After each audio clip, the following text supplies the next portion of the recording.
hold hands and close your eyes. It's midnight, and you're listening to the Ghost Story Guys. Welcome to the Ghost Story Guys. I'm Brennan Storr. And I'm Ian Gibbs. And this is a show where we talk about spooks, specters, and all the other things watching us from the shadows beyond the campfire. Some conversations only make sense after the sun has set, and this is most definitely one. Thanks for tuning in. This is episode number 98, and we're coming to you from that tiny mountain cabin you dream about, but can never quite reach. How you doing, Ian? I'm doing well, Brennan. How are you? I'm good. I'm not the one who's got a little tiny gremlin trying to break out of their skull, so that makes my life a little easier. Yeah, it's all right. I'm used to pain. Well, yeah, fair. I didn't realize you were a masochist, but... No, just my body trying to kill me. Well, I mean, if I'm not there to do it, someone has to take up the cause. Exactly, so it may as well be me, because he's going to do it better. You understand. I do. Well, once you get on my level with the heroic doses of drugs, I think you'll be fine. There you go. You were sharing with me your passion for medication. I was going to ask you, how are you doing, though? You had an unsettling moment in your neighborhood this week? Oof, did I ever? Yeah. So my neighborhood, as I've mentioned before, is James Bay. Yeah. And I've lived here the entire time I've been in Victoria, so 13 years now. And it's the oldest neighborhood in Victoria. I did not know that. Yes, it is. Well, during the course of the pandemic, the neighborhood has changed. And, part of that is I just think, the streets are emptier because people are just not out, especially in the evening. But I've really noticed it in the last few months. I sometimes chat to the local, some of the homeless guys and the guys who collect bottles. It's a good way to kind of take the temperature of the neighborhood. And something that has repeatedly come up is this tent city that has sprung up in Beacon Hill Park. And it's, a lot of homeless folks have kind of set up shop there during the pandemic. And that in and of itself isn't bad. People got to live somewhere. But what seems to happen at these tent cities, and I know this because Nikki worked next to another one for quite a while there a couple years ago, is that, well, and I don't have to tell you, a sort of a criminal element often moves in. Yeah. And things change. And that has definitely happened. I was out and as you mentioned, I was out for a walk, and I was over by the park. I normally don't get too close to it at night, but it was about 11 o'clock. I thought, well, it's not that late. And I just needed to stretch my legs. I just needed to get some steps in, get a walk, because I spend so much time inside these days. And as I was coming back, I saw this, person, I guess, but it looked like a thing coming toward me on the sidewalk. And the best way I can describe it is it looked like, those big dragons on Chinese New Year? Yeah. With many people it kind of operating each part of it, and they sort of shake side to side. Sure. It looked like that. It was a guy hunched over, his face obscured, with what looked like a zebra print jacket or wrap or poncho, and he was kind of duck walking in this sort of zigzag pattern and shaking the same way those dragons do. It does not sound like a good omen. No, it was genuinely unnerving. Yeah, it would be. Because I saw him coming from about a half a block away, and I couldn't figure out what I was looking at. Because I kind of went through, that's not right, to, maybe that's just some little old lady shuffling up to the bus stop, to, okay, no, that's really not right. Yeah, something's very, very wrong here. Yeah, and I suspect he was probably high as hell on something. Like the guy who punched my car about 5 years ago. Yeah, I remember that. Yeah, just high as balls on something. And so I crossed the street to avoid having to interact with this person. And to my dismay, they crossed the street as well. And for a little bit, this thing, again, I never saw his face, or this man, I should say, I never saw his face. Or a person, yeah. But he just kept doing this weird hunched over duck shimmy and following me for a little bit. And then it abruptly stopped, turned around, and went back the other way. Oh, it was just, it was bizarre. It was absolutely bizarre. And so I thought, well, now's a good time to go home. Who needs ghosts when people can scare the shit out of you, Ian? Yeah, I would agree with that. That said, even though we don't need ghosts to be scared, we sure like them. And this time around, I'm really, really excited to present the episode that we have, because for, I want to say, the better part of 6 months, if not longer, mostly during the entirety of Turducken, we've been doing listener story shows. And they're wonderful. As we've said before, we love sharing the stories our listeners send into us. But, we built our show on episodes centered around topics. Right. And do you remember last year? I mean, many things have changed, but last year we're like, we're going to be more international next year. And then the world shrunk. The best laid plans of mice and Bren. So yeah, it's been a while. And I want to say the last original episode we did was episode 89, Doppelganger Country. So maybe it wasn't as far back as I thought. I thought it had been longer than that. Okay, that's not so bad. Well, that's July, so I guess that was a while ago. But like I said, I mean, best laid plans because the world suddenly changed around us. Yeah, so that's it. And you do what you can. We have, again, some really fantastic stories that some of them are touching and some are just scary as hell. And what's really cool is, just like our Philippines episode, A Star in a Dark Night, the stories that Luke found for Poland are so very Polish.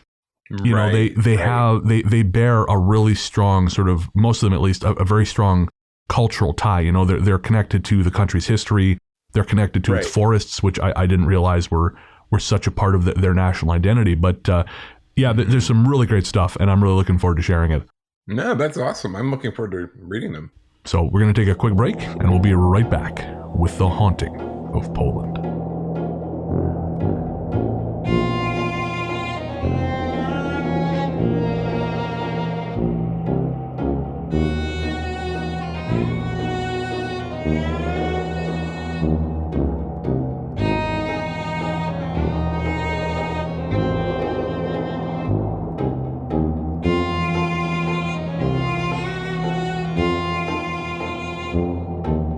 Welcome back.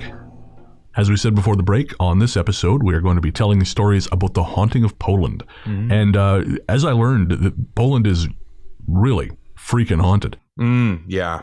Well, it's a very, very old place. And I've always been fascinated by Eastern Europe. It's a bit of a mystery, isn't it? To me, at least. Yeah. I know my former business partner went there to Lithuania, and he was really a fan of the place. He said it was very beautiful and very, rich in history, rich in culture. But back to Poland, as we mentioned, it's a very, very haunted place, and it's also really rich in folklore.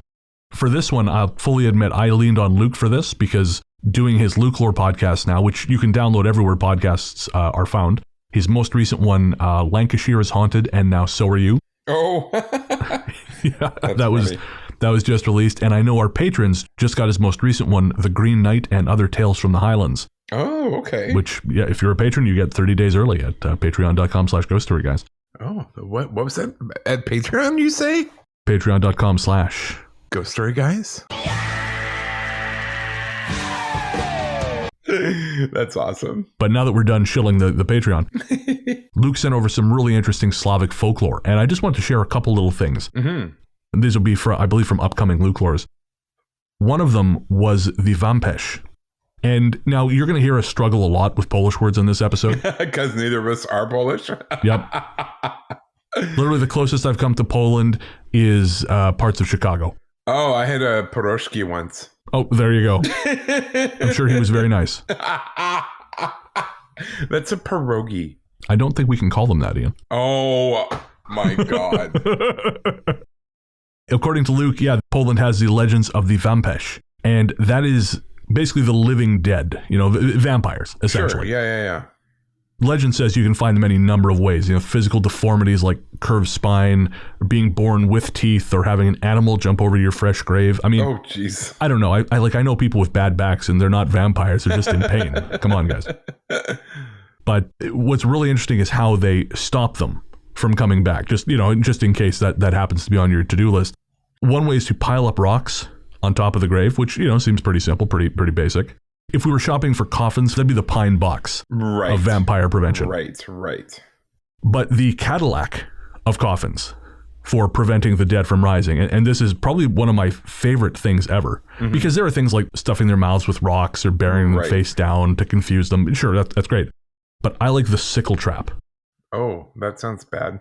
Yeah, so it would be if you were getting up as a vampire and preparing to face the world. You would sit up, and a sickle would be set up so that the moment you rose, it would just cut your head off. Oh, wow. Well, I suppose that's going to take care of it. In a word, yes. Oh, my. Imagine in a time when people were less great at telling when folks were dead. Yeah. And you wake up, you're buried alive, and you think, oh, Jesus, they buried me. Well, at least I can get out of here. And there he goes. Yep. Yeah. And Game it's over. over. The Victorians at least buried you with a bell. I know, that was brilliant. And did you know the French had houses of the dead, and basically you sat in a booth in the middle of this round room, and all the dead were feet first pointing at this booth in the round room, and that person's job was to look for signs of life. Oh, really? Yes. The more you know. And knowing is half the battle. G.I. Joe! And there was just one more piece of folklore I wanted to share, and this is actually something that we have showed before on our Dark Art series over on Instagram. Mm-hmm. And if you follow us over on Instagram, and if you don't, why don't you? We're at The Ghost Story Guys. Every Friday at 4 o'clock, we post a different piece of folklore art from Wanda Fraser. And there's been some really, really brilliant stuff. There was the Nuckalavee, the Banshees, the Green Knight, or the Elfin Knight, rather, was the most recent one. And one of the ones I'd never really heard of that Wanda dropped on us was the Poroniak. And I'm probably pronouncing that wrong. It sounded convincing. Well, thank you. See, that's all that matters, right? Yeah. It's like when I used to score free coffee from hotel lobbies. You just walk in looking like you belong there. That's how I use bathrooms. Same way. Oh, 1,000%. Yeah. Yep. Walk in like you know what you're doing. Yeah. I will say that one of the great tragedies of the pandemic is it is really hard to find a public washroom. Yeah, that is very true. And it wasn't easy downtown Victoria anyway. But the legend of the Poroniak seemed to have grown up around the idea of protecting pregnant women and newborn kids. Mm-hmm.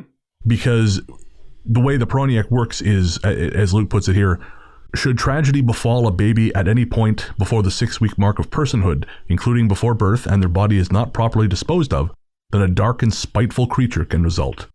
The Poroniak, jealous of the life it never got to have and powerful from the wasted potential of a life unlived, would proceed to attack pregnant women and babies in the night to feed on their blood. Well. That is aggressive. Yes, it is. And there's a whole bunch of other stuff in Slavic folklore that I do recommend you guys check out because it's really fascinating stuff. Check out the Lukelore podcast and check out some of the other folklore podcasts out there. There's some really, really good stuff. I don't have any of the other names to hand, I'm afraid, but I know there is a ton of folklore in Eastern Europe, and we'll really only be scratching the surface of what they have to offer. Speaking of which, I guess we should just get to the stories. Let's jump on in.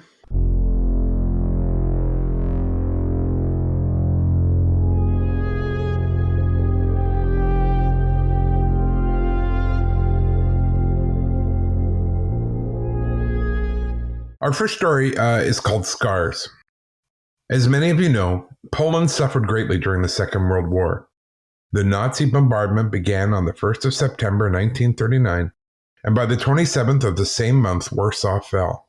We remained occupied until January 1945, and the cruelty inflicted on our people has left scars, both physical, mental, and yes, even spiritual, which remain almost 80 years later. I believe my story, brief as it is, to be one such example. When my friend Simon and I were boys, he would tell me ghost stories about the second floor flat where his family lived, and I loved to hear them, but never truly believed. After all, how could I believe that a phantom stagecoach being chased by an armed robber had passed by them of a night only to disappear? Or that phantom footsteps would be heard in their entryway as if visitors had arrived, only for them to open the door and find no one there? Certainly, their apartment was above a schoolhouse, which had during the war been a Gestapo headquarters, but I was young enough to think such things had no long-lasting impact. My life since then has taught me otherwise. My sole experience in their house happened during one of many nights I stayed over, most of which were uneventful. This one night, however, had a little surprise in store. Simon and I were up late, sometime around 3 a.m, and talking downstairs in the schoolhouse staff room. His mother was the principal and had keys. When we entered, he had locked the door from the inside, leaving them dangling from the lock, and as we spoke, my gaze drifted towards them. There were 6 keys on a dull silver ring, 1 key still in the lock, and 5 hanging below it. Suddenly, they started swaying. The motion increased as though someone was trying to work the lock from the outside. Sensing my distraction, Simon followed my gaze to the door where it now appeared as though someone were trying to enter. It never occurred to me that an intruder was trying to gain access to the school. Instead, I was certain this was my opportunity to finally see something paranormal.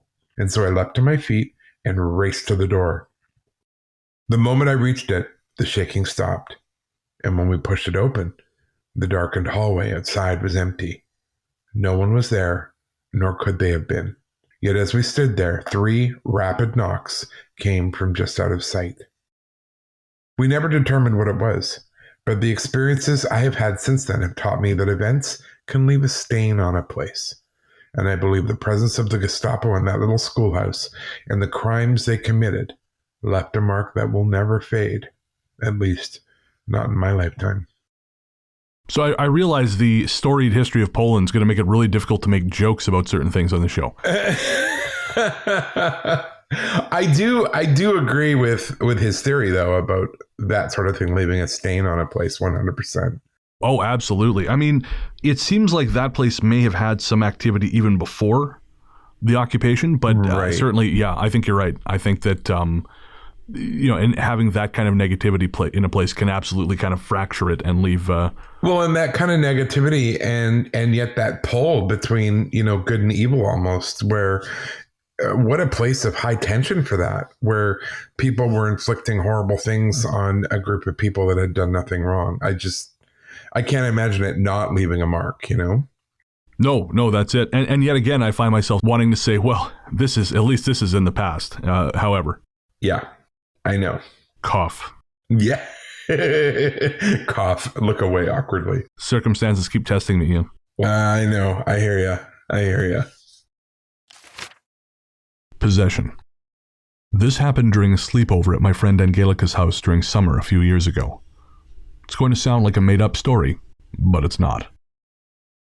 Our house was quite small, and Lena's father wasn't very nice, so when we had sleepovers, it was always at Angelica's. Her family had a large house, and we got to have the basement to ourselves where we would play video games, talk, or whatever else we felt like doing. On this occasion, we were awake talking around 1 a.m, or as I like to call it, roughly 3/4 of the way through my day. Yeah, you're right. Just around that time, you start thinking about winding down. Yeah, do I put a movie on? You know how when you have sleepovers, you hit a certain part of the night where you get a second wind? That had happened, and so we were wide awake despite the time of night. That's when I suggested we try hypnosis. It was something I had seen on TV, then spent a little time researching on the internet, so I thought maybe we could do it. I know it's silly, but we were young. Angelica had an interest similar to mine, so she decided she would be the hypnotist and I the subject. Lena was not a fan of the idea, but as long as she didn't have to do it, she was okay with watching. Lena, I too like to watch. Okay, you need to rein it in. Or I'm not letting you read any more stories about girls having sleepovers. Well, with that consequence hanging over me, I will behave. Good. Grudgingly. I lay flat on the ground, and Angelica started rubbing my temples and saying things like, "You are getting very sleepy." And so, of course, I laughed. Angelica laughed too, but still hit my arm and told me to take it seriously. So I tried to stop goofing around and relax into it, which is when it happened. I blacked out. From awake to asleep like someone had thrown a light switch. When I came to, I wasn't on the floor anymore. Instead, I was on the sofa and my friends were gone. I didn't know how long I'd been out, but I was annoyed they'd left me, and so I got up in search of them. I found them upstairs talking to Angelica's dad, who was trying to calm them down. When I approached them, they almost looked afraid of me, but wouldn't say why. After they finally calmed, it was Lena who told me what happened. She said after the part where Angelica and I were laughing, I started shaking so badly they thought I was having a seizure. At first they assumed it was a joke, but I kept shaking until suddenly I began giggling in a terrible low voice. According to Lena, I spoke in a voice that was too deep to be my own, and I told them they were pretty little witches now, but one day they would all burn in hell with Angelica's grandfather, who had died a year before. According to Lena, Angelica thought I was faking and got angry, but when she tried to touch me, the voice, deep and slow like a man's, said that if she wanted to live, she would keep her hands to herself. Then, she said, I started shaking again, and when Lena reached out to touch me, I grabbed her arm and said in a horrible voice, "Your mother is sick." That finished them, and that's when they ran upstairs. I have no memory of this, but believe them because it changed our friendship. We're still in touch, but less close than we were, some of which I blame on the fact that Lena's mom was diagnosed with a serious illness long after this. I don't think I had anything to do with that, but still, Lena has treated me differently ever since. So now, when I was reading that one initially, I kind of wavered on it because it kind of sounds like kind of a game gone wrong. Right. You know, where you start goofing around and saying shit, and then you're kind of invested, so you have to start saying shit, and it just gets darker and darker. I don't think so. I think she, her friend was trying to hypnotize her. Right. Being hypnotized means we open ourselves to suggestion. So my guess is she okay, I'll take it seriously.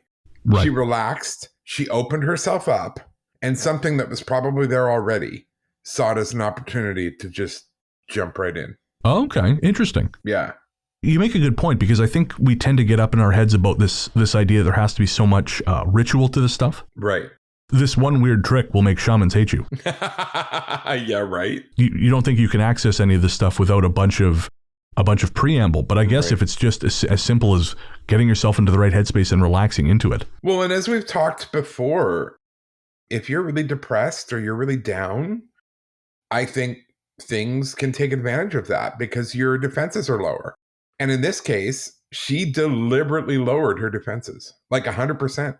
Right. So if there was something hanging around waiting to, and probably very attracted to the energy of young people. Yep. Probably allowed something in without even realizing it.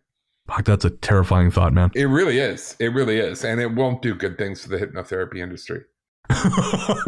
Again, they've been struggling heavily ever since. Right. You wake up, you've got half a goat in your mouth, and you're like, God damn it, I just wanted to lose a little weight. Well, I told you that story about my last visit to Vegas in confidence.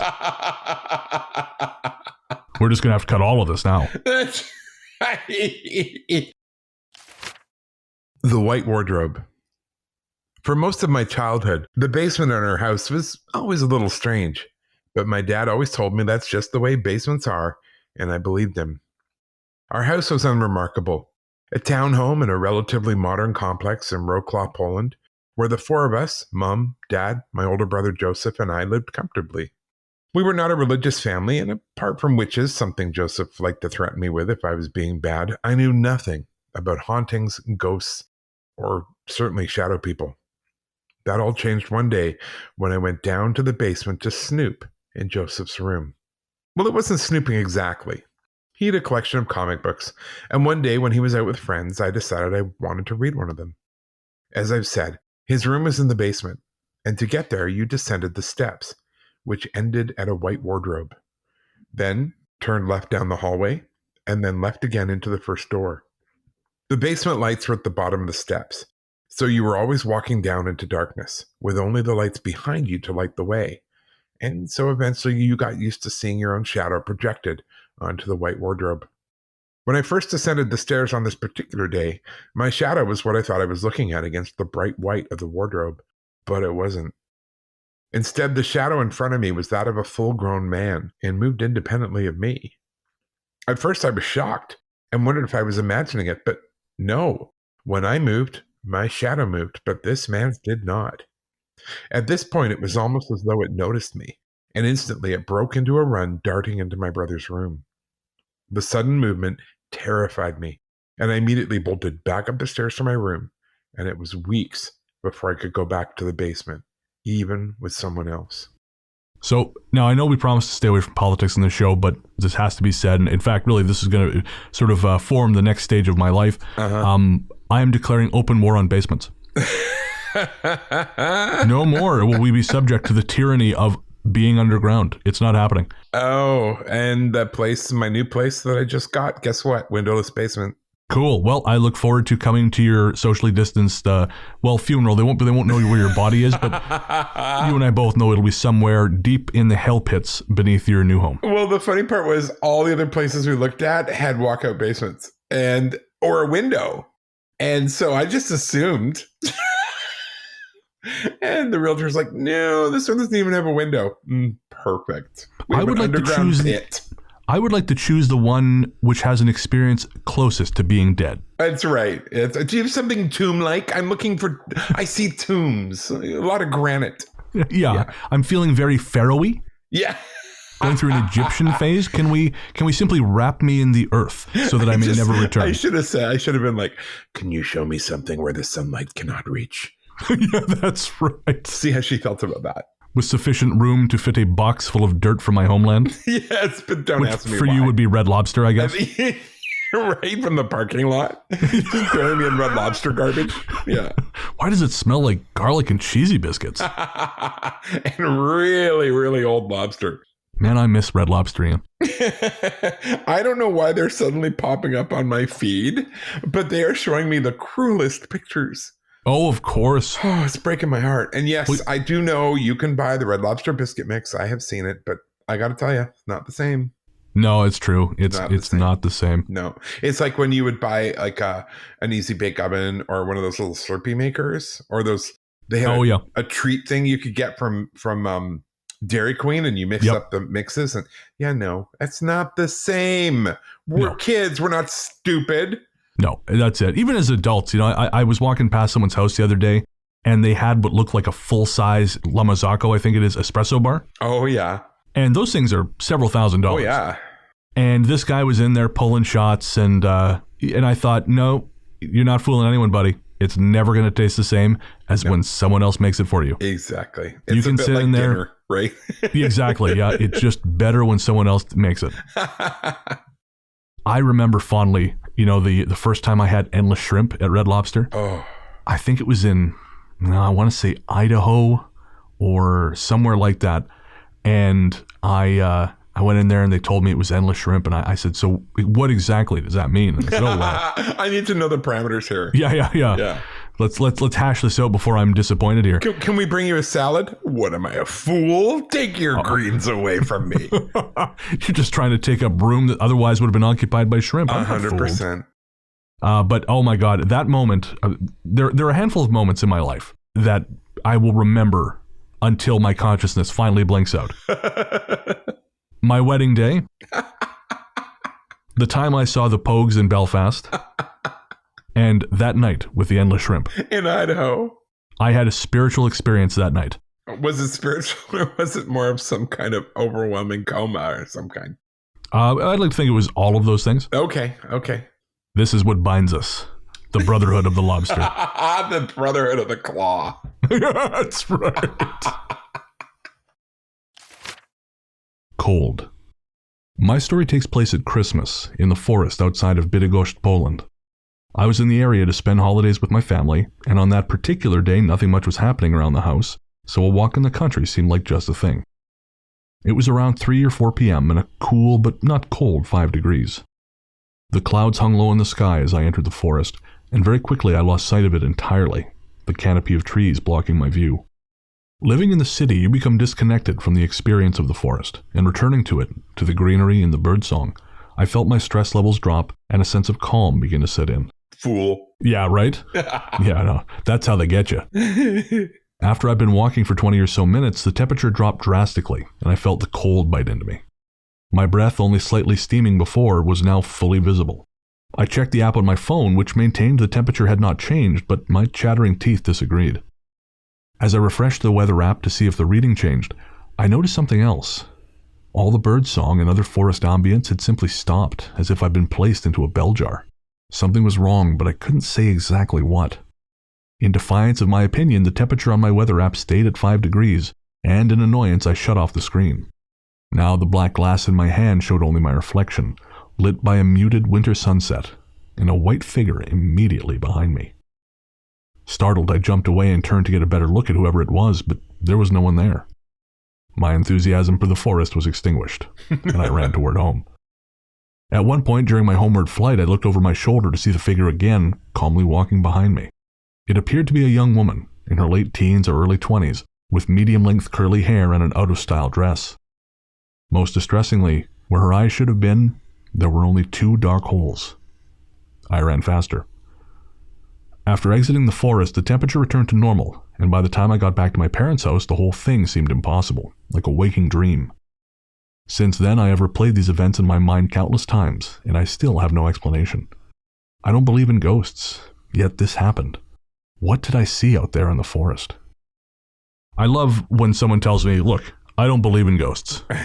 However, something appeared behind me and I peed. I love when people say they don't believe in ghosts because I know that eventually something will catch up with them. I love it when the stories are prefaced with that. Yes. You know, this stuff is bullshit. However, a spirit woman appeared behind me. You wouldn't believe how many people have sent me or told me stories doing the ghost walks. And they're like, well, I don't actually believe in this stuff, but here's what happened to me. And you're like, okay, well, you hold on to that because you're obviously under some kind of severe delusion then. Yeah, I don't get it. There's that real resistance to it. And there's that great line from, I think it's The Uninvited, a haunted house movie from 1944, which basically says that if you don't leave the door open a little bit for the paranormal, when it finally happens, it's just going to blow it right off the hinges. Oh, nice. Yeah. And I think it's really true. I think it can really, really mess you up. It can. And I've seen it happen to people who are like, well, I don't believe in that stuff. And then they have an experience and they have zero context to put it in. Yeah. And that makes it even harder to deal with. So if you're sitting out there like, I don't believe in ghosts, maybe. Well, I guess if they're listening to us, they're leaving some wiggle room. So. True. They're leaving some wiggle room. And shout out to our skeptical listeners, because I know you guys are out there. 100%.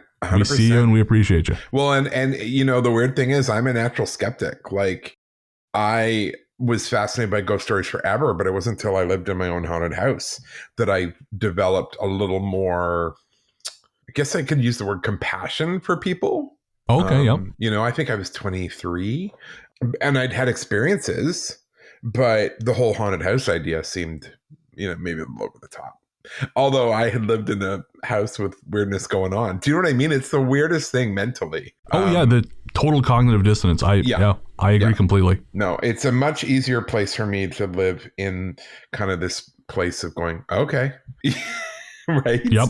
Sometimes not having shit to explain just gets it. weird. No, not having to deal with it. Just, oh, okay, this is happening now. All right. We considered calling the show, well, this is happening now, but our marketing research people said it was a little underwhelming. Or, okay. You know, you're doing your spin-off podcast thing, or not spin-off, you're doing a horror movie podcast? Yep. I'm going to do one called, okay. I will be your producer. I will produce okay with Ian Gibbs. Oh my God, that would be so fun. Well, folks, you heard it here first. Okay, with Ian Gibbs. Yeah. Our house. Even though I watched a lot of ghost shows and read the books, it was a long time before I came around to the idea of our family's house is haunted. Yeah, see, we were just talking about this. For context, my family are Canadian, but I ended up moving to Poland when I was 7, and we've lived in the same place ever since. It's a grand house, built by my father and grandfather with many windows and lots of room for the antiques we've collected over the years. Oh, old house plus antiques plus family home equals. This is going in a good direction. Oh, yeah. The first thing that ever happened to me in this house took place maybe 3 weeks after we arrived. I would hear someone walk up the stairs, but never see them, so I assumed it was my imagination. Then days after that, I was watching TV in the family room when the door opened very fast, like someone had ripped it open. But again, no one was there. And instead of banging against the wall, the door very gently slowed before closing itself again. Again, this seems strange, but I didn't dwell on it. Wow, this is a pragmatic individual. I should mention that we moved back home to Poland because my mother was very ill and wished to be closer to her family. So you could say I had other things on my mind. Oh, great. Well, now I feel bad. See, you're a bad person. I am a bad... Oh, she eventually passed on. Great. So this poor person's... This little 7-year-old's mother is dying and I make fun of them for... Okay, great. Ladies and gentlemen, I give you Ian Gibbs, son of a bitch. Unmasked. Yeah, right. See behind the curtain. Oh, no, we're not doing that. We still need to have a show. Oh, good, because I don't have any pants on. Oh, I knew it. I can tell. Everything just seems ballsier. Okay, move on. I still got to eat dinner yet. Yeah, good point. I'm having pork. Oh, it gets worse.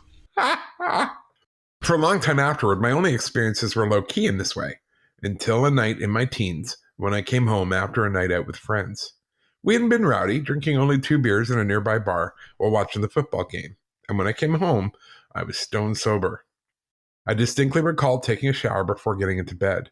My next memory is of waking up at some point in the night to see a shadow in the shape of a man approaching my bed. He was large, and his hands were held up in such a way I thought he was going to choke me. I was frightened beyond reason, so much so that I couldn't even scream. It was only sheer instinct that allowed me to pull the blanket over my head, and after that I waited. The man never came. Finally, I'd waited so long I decided it must be safe, and sure enough, when I pulled the blanket back down, I was alone. I slept with the lights on after that. When my wife Magda and I married, it was decided the family home was large enough to accommodate us as well as my father, and we moved in. It was her who finally clued me into the possibility that everything I'd experienced meant my house was haunted, as opposed to creaky and full of bad dreams. Magda told me she'd gone outside to feed the dogs, and when she came back in, every single window in the house had been opened. No one else had been home at the time. The most recent incident occurred 6 months ago. Coincidentally, we were watching a ghost show at the time, one of these cheesy American ones, when a smashing sound came from the other room. We all froze, and it took a good 10 minutes before we worked up the nerve to investigate it. It turns out that the mirror in the main bathroom had exploded off the wall. I don't know what it means, if anything, but I think this house has more in store for us. It means sell your house and move. Time to go once the mirrors start exploding. Man. I remember when I was researching my book, A Strange Little Place, available everywhere fine books are sold. Buy the audiobook. Andeans, I guess. Yeah, the more superior one, yeah. I mean, in as much as I read it more recently. More superior in terms of the narrator's better in mind. Yeah, that's there it. You go, there you go. I had to be. Just to get through that garbage. Yeah, exactly. You understand.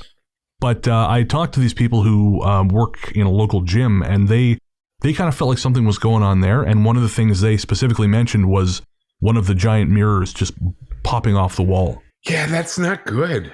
And mirrors being like a portal. Oh, I hadn't even thought about that, of course. Oh, yeah, I'm not good with that at all. I mean, part of me thinks, well, this thing is kind of up there using a sort of tension. Eventually, they're going to come off the wall. Right. But, I suppose if you're feeling something and then, the mirror pops off the wall, then, it's an indication that at least, don't stand too close to the mirrors. Yeah. The Rider on the Hill. My only experience with the other side came when I was a girl, living under the Nazi occupation of Poland during the Second World War. My brother Victor and I had to attend a German school, and while we didn't like it, we had no choice. In those days, you did what you were told. Even though we were not Jewish, we knew of the pogroms which had happened in places like Tykocin and Lviv, and feared such a thing could happen to us if we resisted, so to school we went. We lived in the country, and walked through a large, beautiful forest on the way there and back, and it was those moments of peace which I think helped us survive the oppression we lived under. Nevertheless, one day we were returning home from school when Victor pointed out a mounted Polish soldier in the distance, atop a small rise. The man stood high in the saddle, unremarkable save for a visible scar on his forehead. As far as we knew, all of the Polish soldiers had either been killed or interned, so we were surprised to see this man, but it was a pleasant, reassuring surprise. We desperately wanted to wave to him, but were afraid to be seen by passing Germans and shot on the spot, so we simply stared. The soldier stared back for a time, then urged his horse back down the far side of the hill. We kept on with our walk, telling no one what we'd seen. Weeks later, we saw the mounted soldier again, and that's when I noticed something truly unusual about him. He wasn't quite there. If you looked closely, you saw that while the head of his horse was visible, the legs simply trailed off into nothing, and the man himself was very slightly see-through. Victor and I were both frightened and ran home to tell our mother, who was just as surprised as we were. My mother asked us to describe the man, and we did, but it wasn't until I mentioned the scar that something shifted in her eyes. They became wet, and her voice thickened. She rose and went into the kitchen, returning a moment later with a photograph neither of us had seen before. It was of the rider on the hill, and we were quite excited that the mystery had at least been partially solved. Mother didn't share our excitement, though. Rather, she began to cry, and it was a long time before she could answer why. The rider, she said, was her brother, a soldier who had been killed during the invasion. We had never met him, but somehow he had appeared to us. For many years I believed that to have been the end of the experience, but then sometime in the 1980s, Victor told me he had seen the rider 3 more times during the war, once even getting so close as to attempt communication. The rider never responded, of course, and eventually stopped appearing entirely. Sometimes I wonder if he was looking after us, trying in death to bring us a security he could not in life. See, this goes back to me being unable to say anything smartassy about this, Ian. Yeah, no. There's nothing you can do with that one, I'm afraid. Truly, though, I can't imagine what it would have been like to live under that, to live in this world where if you are seen waving to the wrong person, that's your life. Have you seen the movie Labyrinth? No. Not the one with David Bowie. Oh, okay. Pan's Labyrinth. Oh, I have. Yeah. Oof. Oh, yeah. It's an intense movie. Impressive movie. Yes. I think it's brilliant. It's one of the best movies I've ever seen, but I don't think I can watch it a whole lot. I've seen it the once, and that was good. I think it's magnificent, but it was not a pleasant experience. My friend and I went to the movie theater thinking it was going to be like a Muppets thing. Oh. I'm not kidding you. We honestly thought it was like a kid's movie. And at the end of it, we just both sat there stunned, right? We held each other for a while. And as we're leaving, he's so funny. As we're leaving, big crowd of people around us, he's like, I'm kind of feeling like that was a little bit political. A little bit preachy. Oh my God, so funny. But no, that was a good movie. That reminds me of the time I took Nick to see Prometheus, and for some reason she thought we were going to see The Avengers. Oh no, that would be very confusing. And disappointing, because when you realize after an hour that Iron Man's not coming, these idiots are just going to die alone in space. You're going to be very dispirited. Yes, it would be a hard one to swallow. Yeah, neither of us have ever really gotten over that. No. Cold pause. When I was a child, my father's work involved a great deal of traveling. We lived all over the world, and I was exposed to many different ways of life. As an adult, I've appreciated the benefits of that upbringing, but at the time, it was difficult. Some itinerant children are good at making friends no matter where they go. They can build around themselves the social group that sustains them during their 8 months in Macau or 2 years in Berlin. I was not one of those children and spent much of my time alone. It was never easy. So when we arrived in Dansk, Poland, our rented home only 30 minutes away from my grandparents in Dansk, I felt relieved. That's before cold pause found me. My father's job paid well, so the home we rented was large, almost embarrassingly so. But my grandparents visited often, and we did our best to fill the space with love. We didn't know that something else had arrived before us. The first time I realized something was wrong with the house was the night both my parents were away and my grandparents were staying over.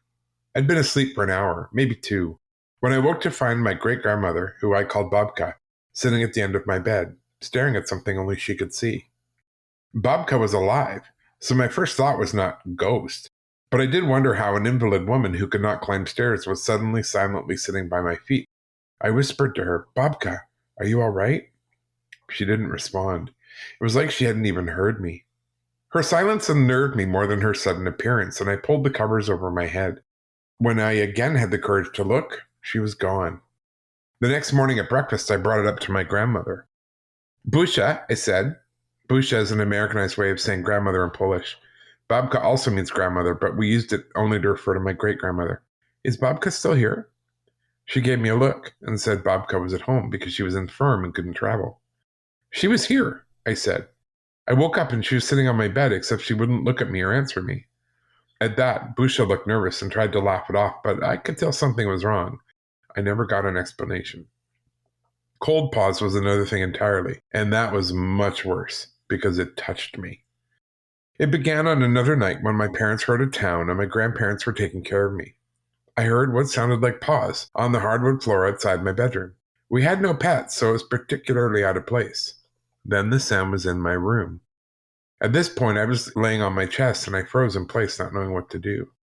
The padding of the paws stopped just short of my bed, and I had almost convinced myself that it was over when something touched my back. To this day, I can't say exactly what it was, but it was ice cold and slowly dragged itself down my spine. Its point made, cold pause, whatever it was, slowly trotted back out into the hallway, and I descended into a dreamless sleep. And a lifetime of therapy. Wow. Why do you think your son began killing cats? Well, let me tell you a story about cold paws. Yeah. I jest, of course. There is no excuse to kill cats, and I think about punching out anyone who looks at my cat crosswise. Yeah. Well, my cat can be annoying, but I still love him to death. Oh, yeah. No, cats are like kids. They're a pain in your ass, but you love them. Yeah. He spent the morning attacking everyone, I think, because it was sunny out. So he was in a good mood. So he launched himself at anyone who came near him and those who did not. This is a peculiar way to show excitement. Although I do the same thing. I'm happiest when I'm complaining, so. Yeah, well, I would literally hear, front door open, God damn it, get off me! Probably around 7 or 8 times today. The man with the covered face. My parents' house has always had something off about it. It's almost a century old, and in Poland that can mean a whole lot of history has passed through a place. That said, I don't know if what happens there is related to the history, the place itself, or something else. I do know it first manifested to me when my sister and I were children. It began with sounds. Bangs, knocks, footsteps, the sound of doors opening and closing when there was no one around to do it. Sometimes the door would shake, as if someone were trying to open it, and once I even heard something whisper my name. These would turn out to be minor occurrences, however, preludes to the arrival of the man with a covered face. Some years ago, I had spent part of my summer living with cousins in Orlando, Florida. It was hot, almost too hot, but I quickly got used to it, and by the time I was scheduled to return home, returning to a coming Polish winter wasn't exactly something I was looking forward to. Nonetheless, I made the trip. Between the 18 hours of flights and ground travel time, it took almost 2 days to arrive home just outside of Krakow, and you can imagine how little sleep I got during all that. Even once I'd arrived home, there was unpacking to be done, and so by the time darkness fell, I was more than ready for bed. I ascended the spiral staircase and walked through the small storage room that functioned as a kind of entryway to my bedroom. The room was connected to my bedroom not only by the door, but a window at the far end of the room. Exhausted, I collapsed onto my bed into a dreamless sleep. I was not to stay there long. At some point in the night, I don't know exactly when, I awoke, my heart pounding in my chest. Staring at me from the window separating my room and the next, illuminated by dim light from outside, was a man, or what appeared to be one. He was tall, dressed in a dark blue or black suit, but he didn't have a head. Atop his shoulders, where his head and neck should be, was what looked like a bundle of stiff, vertically creased grayish fabric. Panic immediately overtook me. The fatigue I felt meant I was already at a low, and this impossible intruder was the final straw. I screamed and kept screaming. In my mania, the only hope I felt I had was to get out of my room and through the storage before the horrible creature could block my exit. I got to my feet, closed my eyes, and ran for the square of light beyond the 2 doorways. At one point, I believe I may have collided with the creature, or where it had been, because I ran through something which I can only describe as feeling like cold spider webs. I'll never forget that feeling of unnaturally cool filament winding across my exposed skin. Somehow I made it to the stairs without running headlong into a wall, and from there I double-timed it down so I could wake up my brother. He didn't believe me, but agreed to accompany me back to my room to investigate. Of course, whoever or whatever it was I had seen was gone. It took me weeks to be able to sleep in my own room again. So this one really jumped out at me because we have an entire episode of this show called The Creatures with Covered Faces. Right. And so that is really, really interesting. Because I don't... that sounds a little too scary for me. No shit. I feel like the story we were told, I don't think it's from Poland. I think I'd remember that. I believe it was a listener story. I'm not 100%. But if any of our listeners have other experiences with something like this, where you expect to see a face and don't. Well, and actually colliding with the creature? Oh. Well, it's interesting they said that, because I've always wondered about this notion of filament, or spider web. Because I have walked through wide open fields. Yeah. And then felt what appears to be a goddamn spider web on me. Right. And how the fuck does that happen when you're in a completely flat plane? I mean, unless you've got paratrooper spiders who are just waiting in tiny little RC airplanes to mess with me. That's the next thing in 2020. Don't even. But it doesn't make any sense, right? I mean, there can't have been face level spider webs there. No. And I always wonder, what is that? And I've definitely heard that in connection to paranormal phenomena, but not recently, at least. Yeah. Yeah. So, if anyone else out there, if you have an experience with, again, creatures with covered faces or filament, I would really, really be curious to hear them. It's pretty interesting, yeah. I got to say, too, one of the great problems these people are having, and it's a very simple solution, is stop living in such big goddamn houses. There you go.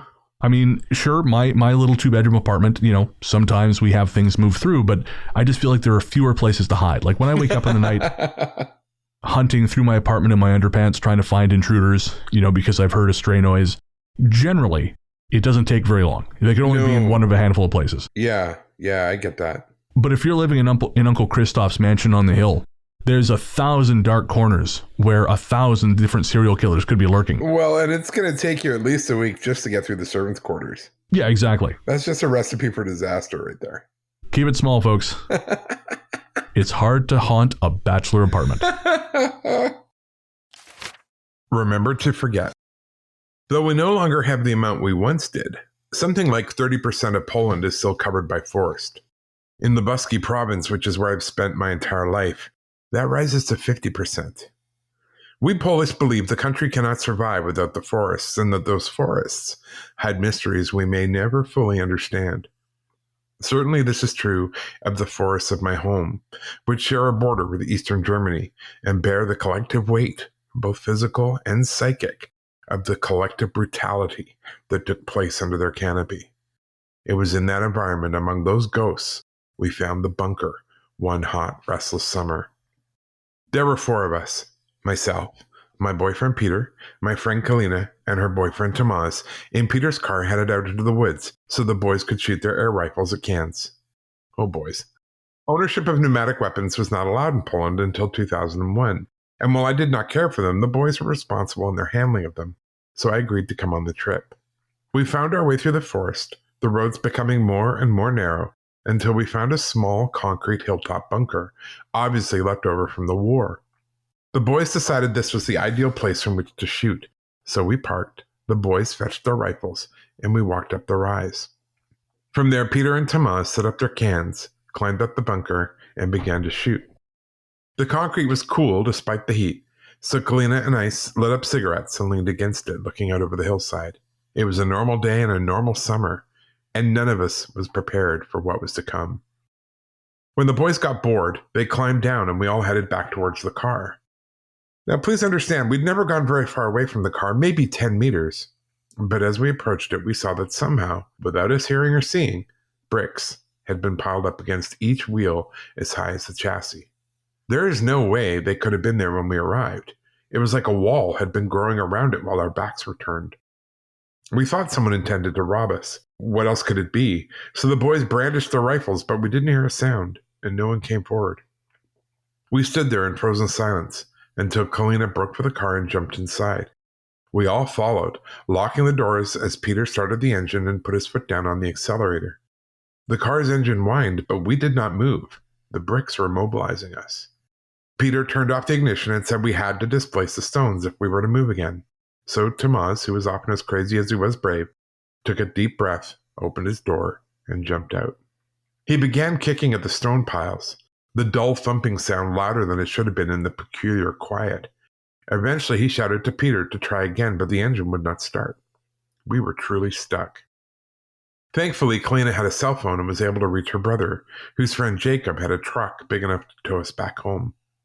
I don't recall how long it took him to get us, but as we sat there beneath the trees, it felt like a lifetime. Eventually, the cell phone rang. It was Jacob, and he had a curious question. He needed directions to get to us, because though he could see us on the hill, he couldn't find the road that led to the car. It was while we were trying to explain our location that the screaming began. Kalina had the phone to her ear, but even so, we could all hear Jacob's frantic voice. He said something had come out of the woods and was running toward us at top speed. We couldn't see anything, but Jacob was beside himself. He sounded out of his mind with fear, and then the connection went dead. We believed something terrible must have happened to him, but later learned that, no, he just panicked and left us there. A man after my own heart. Excellent. Way to count on family. There was no time to think about it, though, because we were panicking ourselves. What had frightened him so much? The eerie silence still hung over everything, but visually the coast was clear. Then there was a hard knock on the rear passenger side window, the side facing the forest. Everyone screamed. Now tearful, Kalina called her mother and begged her to come and get them. Nothing happened in the 30 minutes it took her to arrive, and nothing has since. But that experience on the hill changed us, especially the boys. I think being powerless and afraid was a difficult experience for them, and though they are now grown men, they are much quieter than they once were. One final note. Several years ago, I ran into Jacob in the street and we spoke. Eventually, I worked my way around asking what had happened that day, and first he looked surprised and then embarrassed and finally uneasy. I can't explain it, he said, but I saw something and I just couldn't stay. I pressed him on exactly what he'd seen and his face darkened. That's just it. I don't know. I was too far away to make out any details, but it was a dark blue or black thing, and first I thought it was a bear, but it couldn't have been, not there. We have very few bears in Poland, and what we do have are in the Carpathian Mountains to the south. But then it changed while I was running. It started out as one thing, but then became another. I'm sorry, I don't want to talk about it anymore. That was the end of the conversation. Kalina, Tomas, Peter, and I still stay in touch, but what's interesting is that none of them remember the day very well, and when pressed, prefer not to talk about it. Something on that hill wanted us gone, and once gone, preferred we remember only that we should forget. Bartosz. This will be our last story for tonight. When my great-grandfather was young and real estate was cheap, he bought an apartment building in Warsaw, and though everything changed after nationalization, it came to be his again many years later, and that's where I grew up. I was a lonely boy. My brother was more of a sports person, my dad was not very kind, and my mother was a business owner who had to spend most of her time at the shop, so I got good at keeping my own company. I had a babysitter, but she also did her own thing and left me to my devices. Thankfully, I at least had Lego and spent hours alone in my room building things. Then Bartosz started coming to visit. Bartosz was a boy about my age, but even more reserved. He never really spoke, and to be perfectly honest, I don't even remember how I came to know his name. But he would sit opposite from me on the floor across my pile of Lego, and we'd build things together. His silence was never a problem, nor was the fact that he was dressed strangely. I couldn't tell you what was strange about it anymore, just that it was different from what everyone else I knew wore. Still, he was company, and I enjoyed having a companion. No one ever asked me about him, so I never brought him up, and we went on this way for 2 years. At the end of that 2 years, our apartment flooded, and we were moved to another unit. Bartosz never visited there. When I was 16, I took an interest in business and began having conversations with my grandfather, who is now owner of the building, or at least part of it. The ownership structure had become complicated over the years, and this is what my grandfather was explaining to me. He went to the old filing cabinet at the far end of his office and pulled out an old file folder full of documents and pictures to show me. To my surprise and delight, in one of the family photos I spied Bartosz. I told my grandfather I knew the boy, or had known him when I was little, and asked where he was now. Grandfather looked at me strangely and asked how I had known him. I explained his name was Bartosz, and that when I was lonely as a boy he would come and play with me. Grandfather nodded gently and said that his name was Bartosz, but I couldn't have played with him. Bartosz and his family were Jews, he explained, executed during the pogroms which followed the Nazis invading Poland. He pointed out the tiny Star of David on Bartosz's chest. Good people, he said, killed for no reason. Somehow I'd been playing with a dead child. After that conversation, we both sat down with my mother, and they explained that this sort of thing is not uncommon in our family. I wish I had known that before, but maybe then he wouldn't have come. Whatever the case, he came to me when I needed him, and I hope wherever he is now, he is at peace. We'll be right back.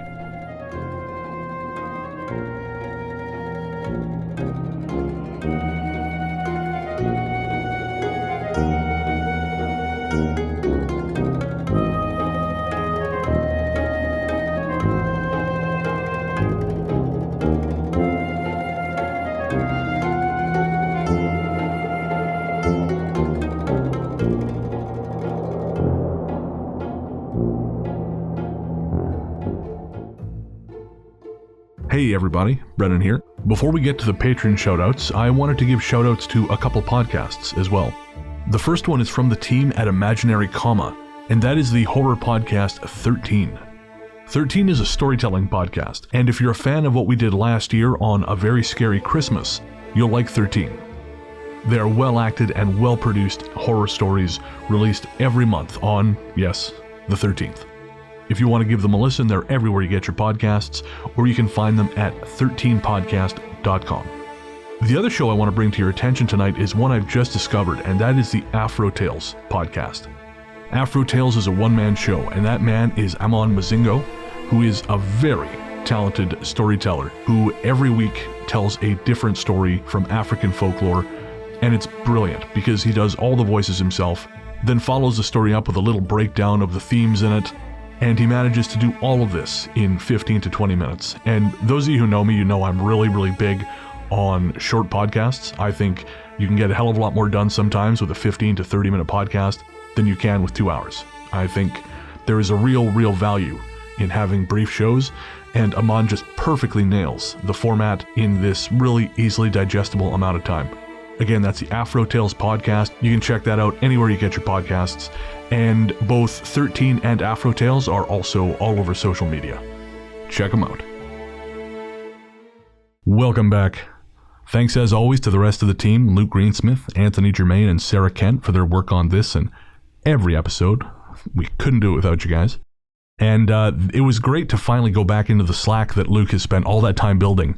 Because we keep all our stories that he finds. We have a very, very well-organized Slack channel or series of Slack channels. And it was great to go back in there and realize there's a ton of goddamn material in there. So I'm hoping we'll have more of these original episodes coming, because I do love doing the listener stories, absolutely. And we'll talk about that in a sec. But it felt good to be writing again.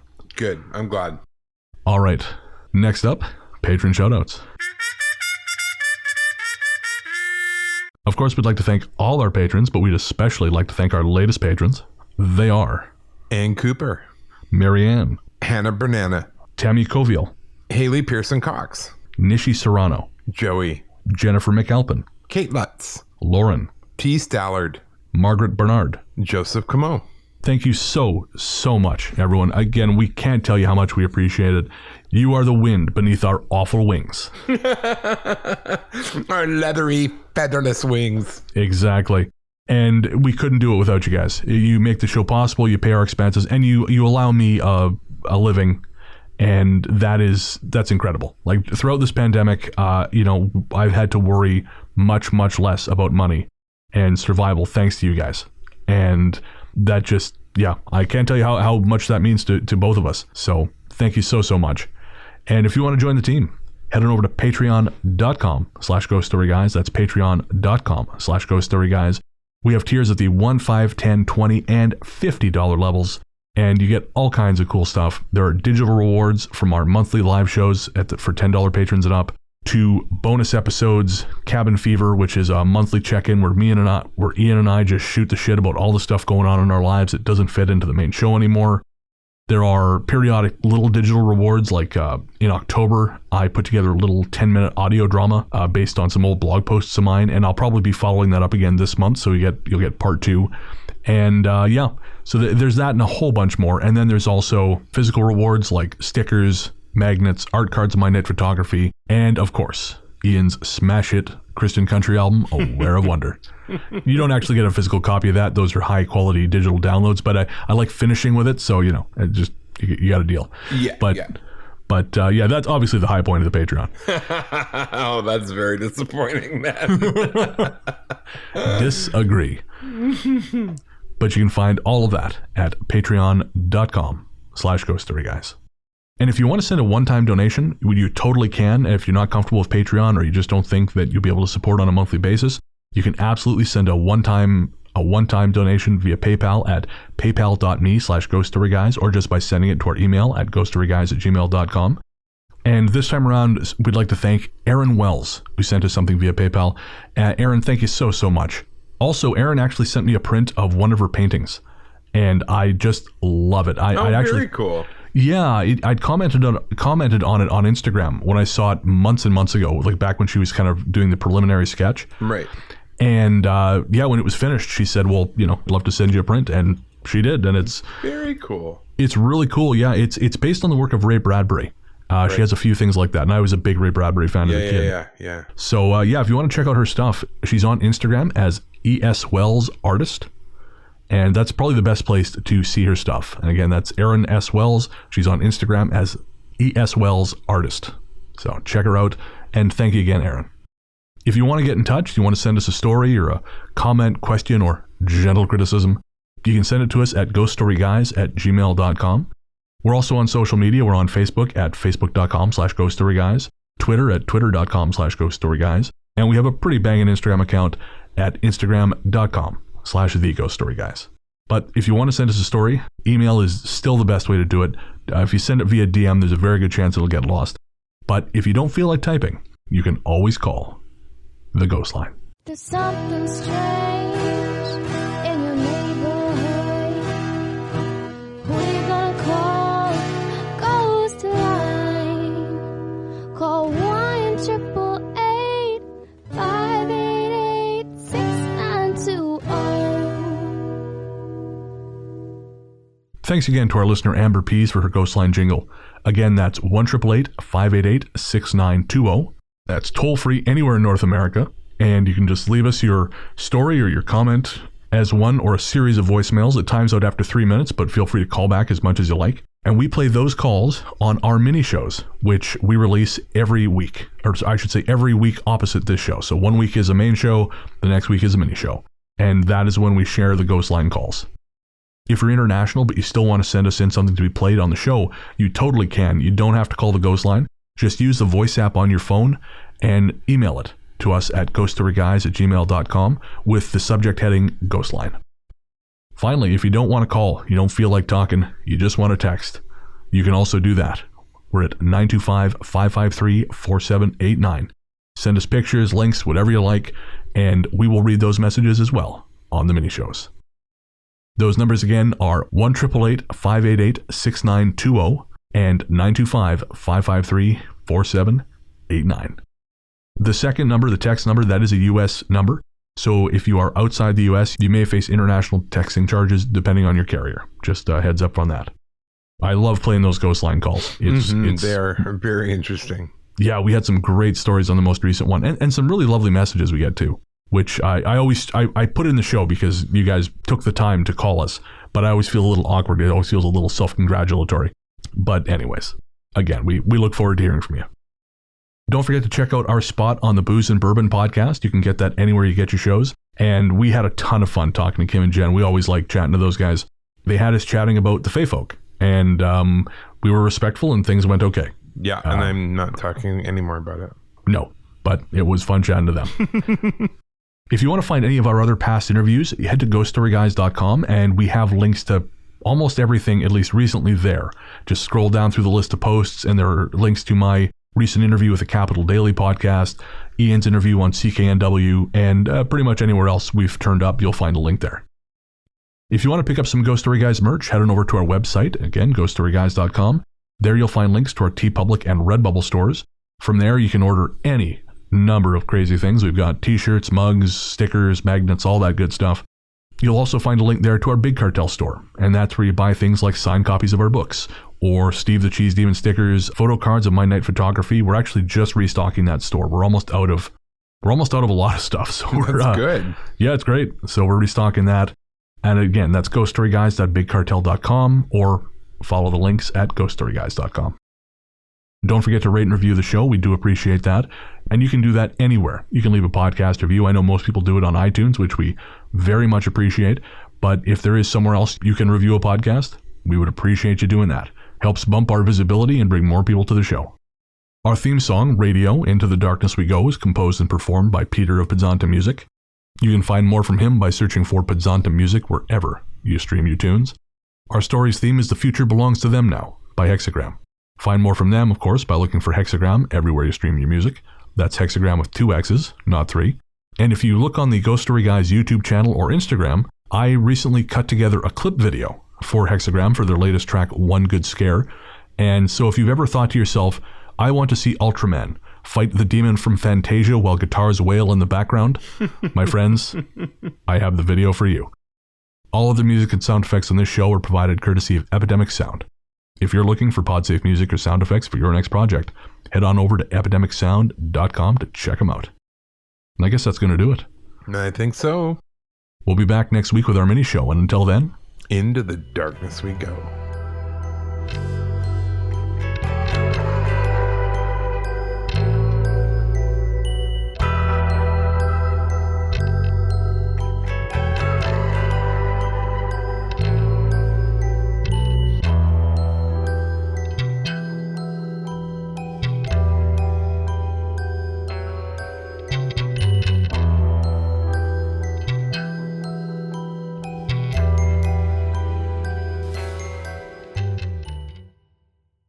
Too expensive, man. Demand is high. There's surge pricing. It's like Uber. Yeah. You can't leave that in. No, I know. I don't like that deferential, oh, sir, let me go get this for you, sir. I think because my people are servants. Right. And so I don't like that. And, being British, I took to it like a duck to water. Of course. Where's that man who brings me my towel? Where is he? Okay, I got to read that differently. Yes. Well, that's being taken out of the show. I can, however, not take it out of my brain. No, and that's the point.